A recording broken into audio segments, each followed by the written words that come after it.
Hey, deserving listeners, Darcey and Stacey, let's watch. My name is Dr. Kirk Honda. I'm a therapist and a professor.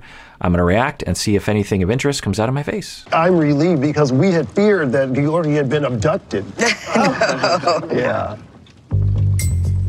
Georgie has a lot of goals and aspirations in life.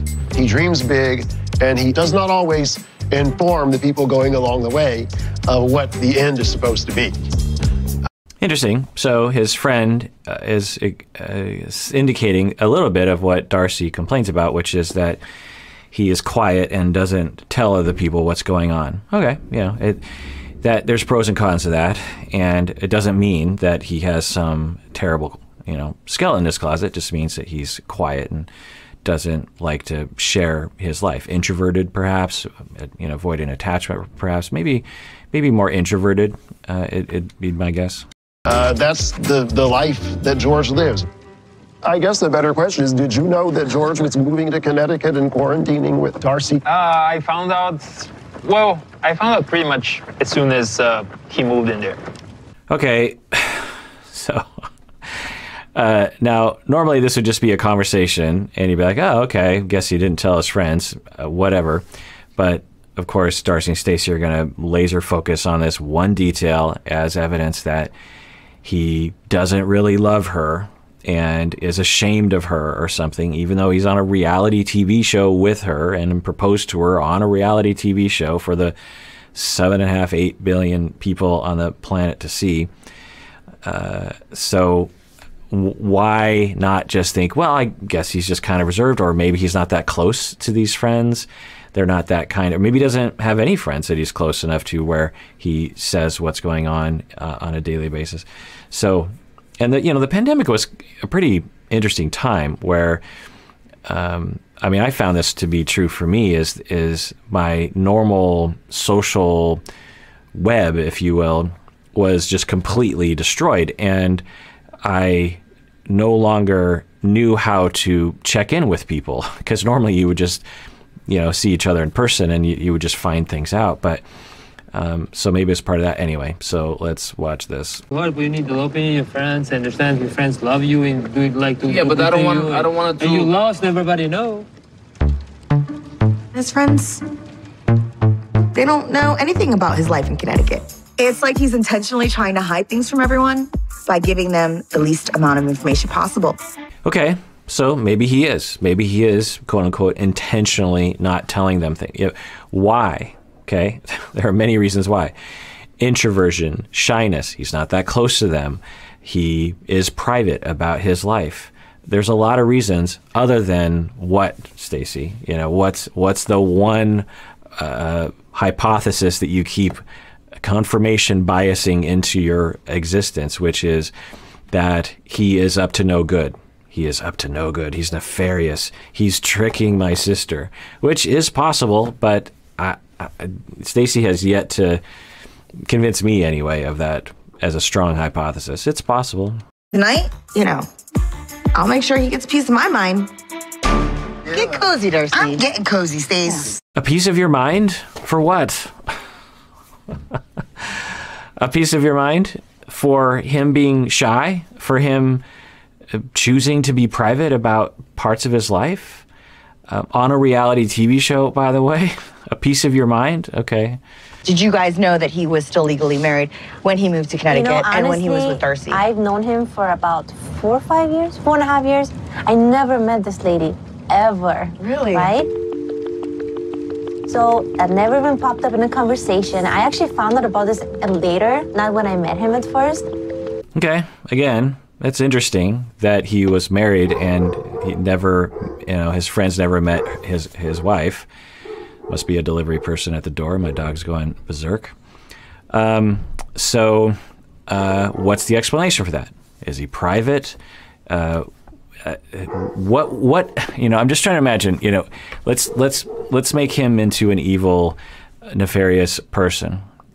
And what would be the story that would produce the data that we have confirmed?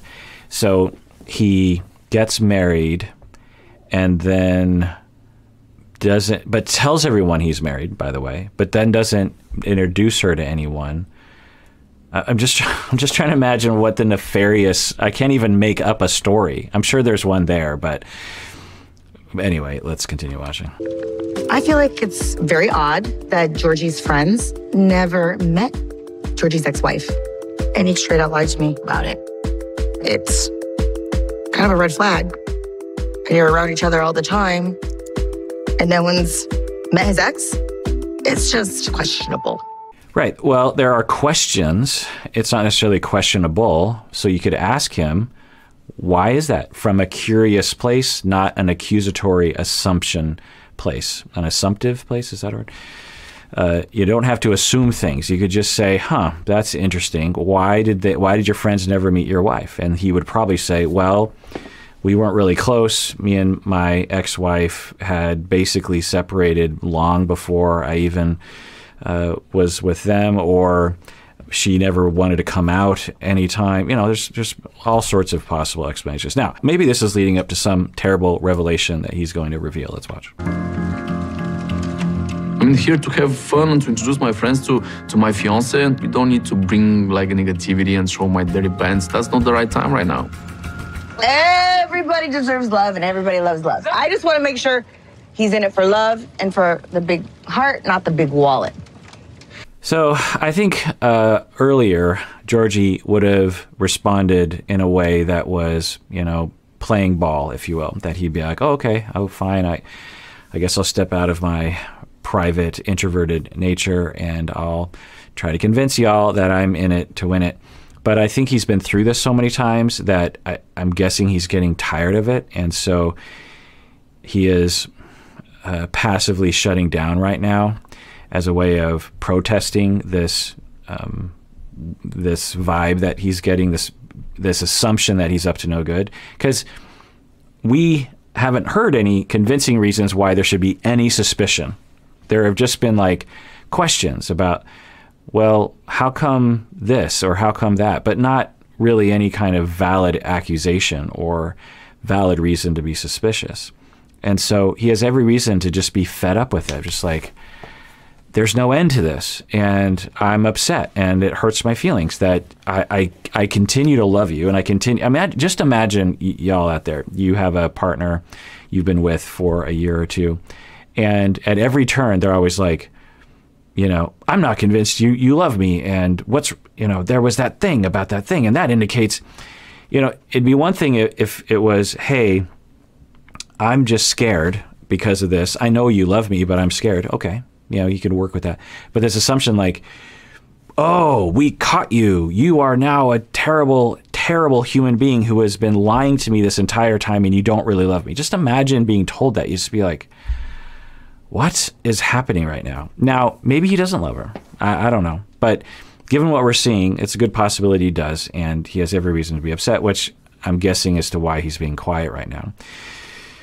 I would hope that for everyone's sake that he could rise to the occasion and somehow convince Darcey, but I think he's shutting down. Let's watch.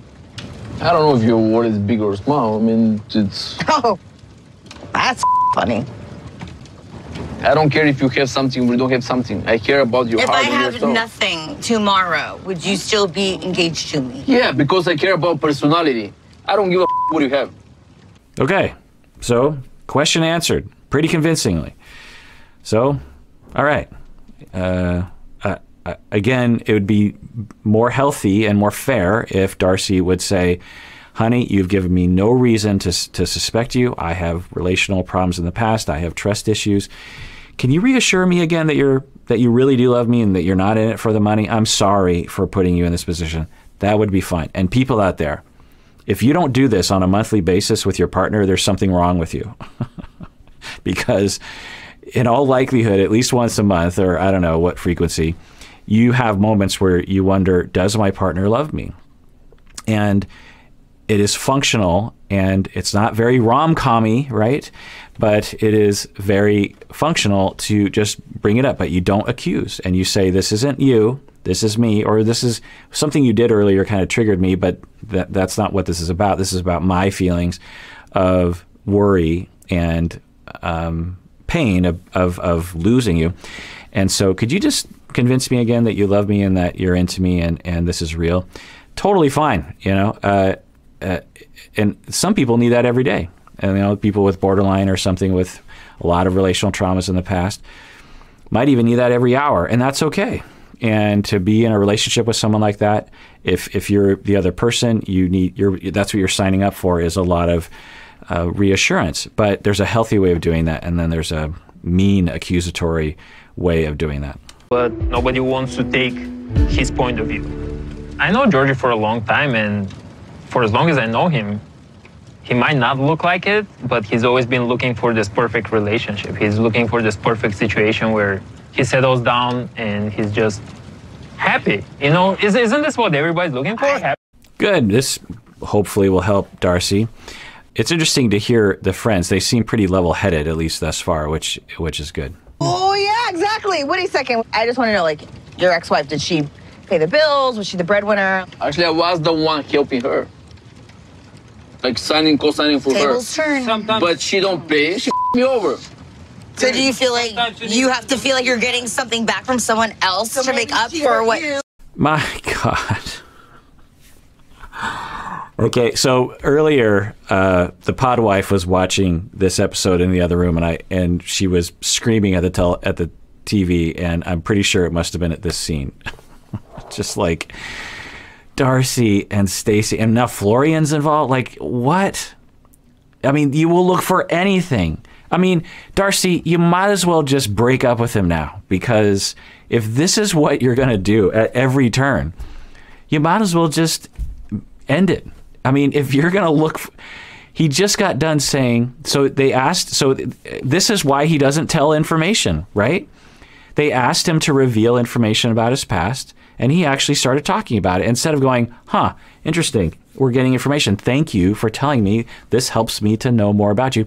Or, I'm interested in your past. That's interesting about your past. Or, honey, I'm sorry you went through that with your ex-wife. That sounds horrible. How about one of those responses? Instead, like, plucking the one needle out of the haystack that's negative, and it's imaginary even at that, it's, oh, I see. So because you had this woman that needed a lot of, you gave her a lot of money in the past and she was irresponsible, now you're only with me because I'm responsible with money. You know, I think, Georgie, I think what he should say is, well, of the 100 things I love about you, yeah, that is one of them. But that's not the... where is this coming from? Yeah, I do like that about you, that you're responsible with money. Yeah, I do. But do you think that's the only reason why I love you? That's ridiculous. She did to you? Because I'm doing everything since day one. I've been so selfless in this relationship. I just feel like at times I'm getting taken advantage of. That's all. Advantage of what? Darcey pays for everything. Is it a pattern? When you go out with foreign, who pay for the bill? So he just explained it wasn't a pattern. That in the past, he was the one who was helping the other person out. Now, okay, if you have a concern, Darcey, that he isn't contributing money to the relationship, fine, you can talk about that. You don't have to do it in this way or question his love. You could just be like, hey, I'd like you to contribute something. But honestly, this is just my opinion. It's not a therapist opinion. It's just a citizen opinion.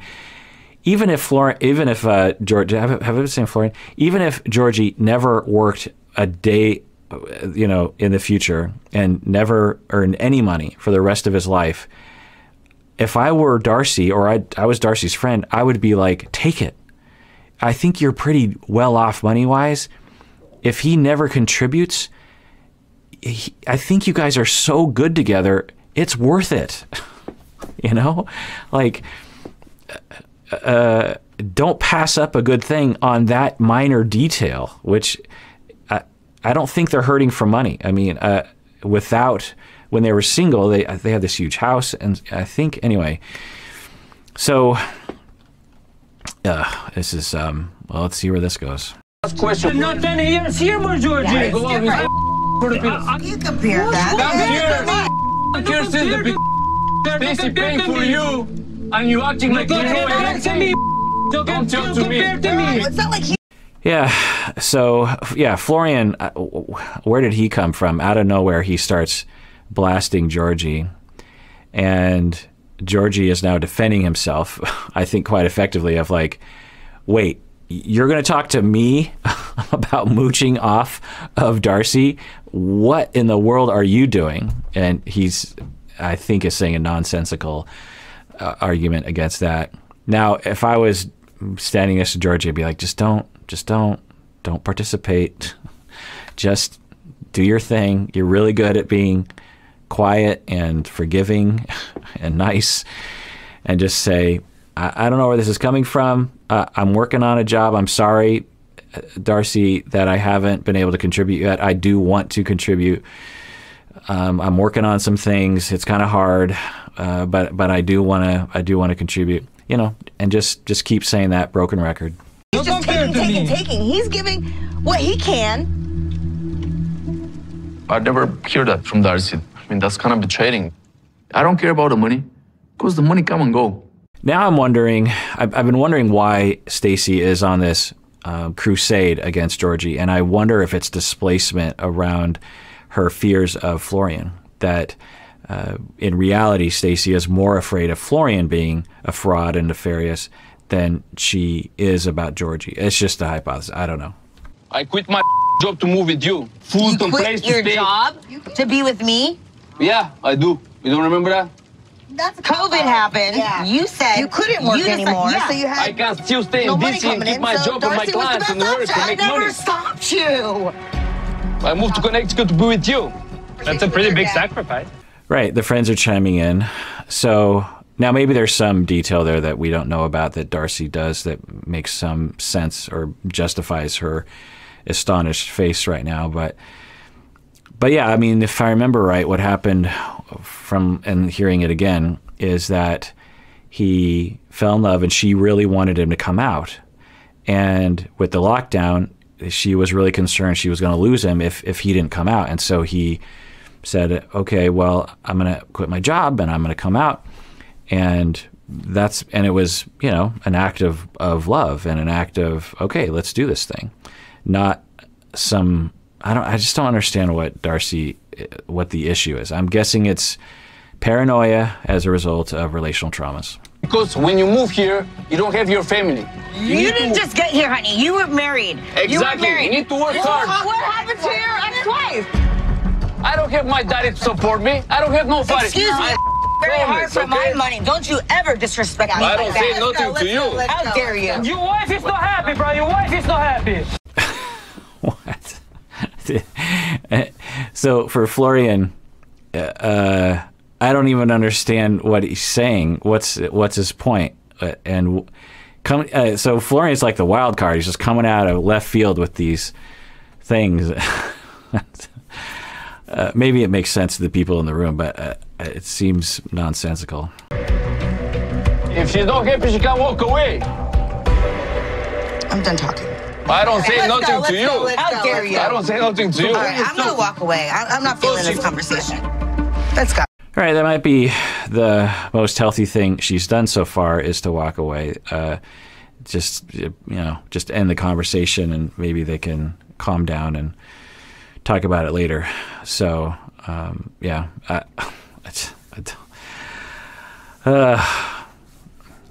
and the friends are sitting there thinking, "Wow, really?" You know. And I feel really uncomfortable right now.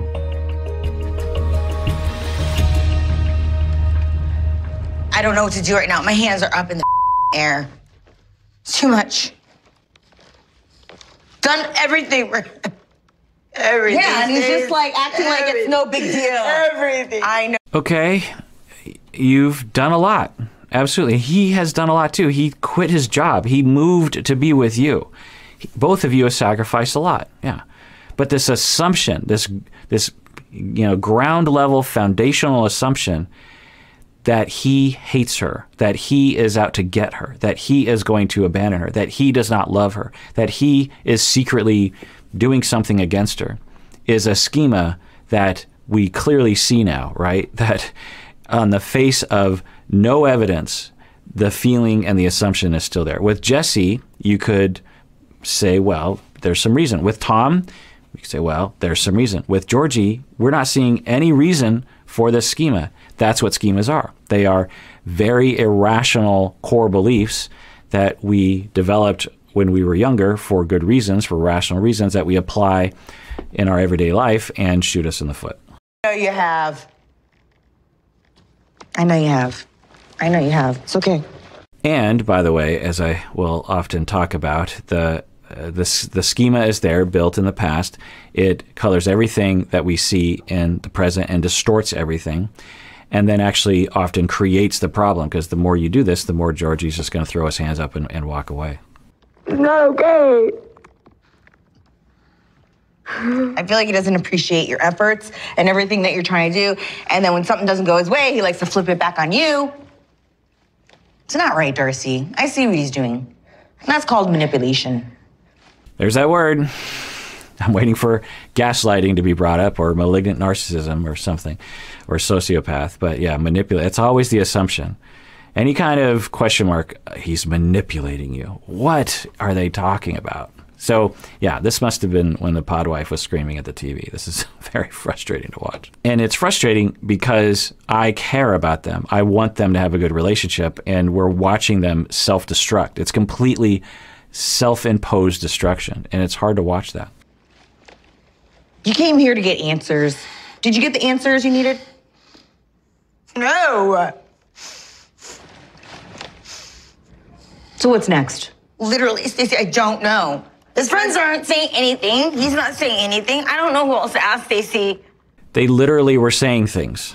They literally were talking about his past. They were literally revealing things about his past, and then you started interjecting with paranoia and accusations that didn't make any sense. And now your memory says they never said anything about the past. And we wonder why Georgie might be a little worried about talking about his past or even approaching anything of that topic because of this, perhaps. Maybe it's your only option, No, Darcey. I don't know. I don't feel like, to me, Something inside of me makes me feel like I might find out something I really don't want to know. And it's scary. he's just sitting over there like nothing happened. Exactly. That's his style. Because if he loved you, he'd be right here talking it out. I mean, maybe, but he has every reason to be like, you were the one who walked off. You're the one who created a conflict. You're the one who accused me of things that don't make any sense. You're the one that insulted me in front of my friends, and my friends are still here. So yeah, I'm not gonna chase you down. Like, if you're gonna create problems and then walk off, then that's your choice. That I didn't make that choice for you. You want me to look for her on Instagram? Yeah. I've tried my best with Georgie. I've tried my best with his friends, but they're not giving me any answers. I'm not getting anywhere. So talking with the ex might be okay. You would want to talk with Georgie beforehand so that he doesn't feel like you're going behind his back. That could be a massive betrayal to him, which would make total sense. So there's that. But it might be a good conversation. Maybe it'll help with the paranoia. But the thing that really needs to happen is Darcey needs to go to therapy and work on this. Self-awareness and healing. Self-awareness that, oh, I have a schema, I have a problem, I need to question my perceptions of reality because they are clearly distorted. And healing, I need to have corrective experiences so that I don't assume everyone is out to get me. I don't have any more options. Except for one. My relationship feels like it's falling apart.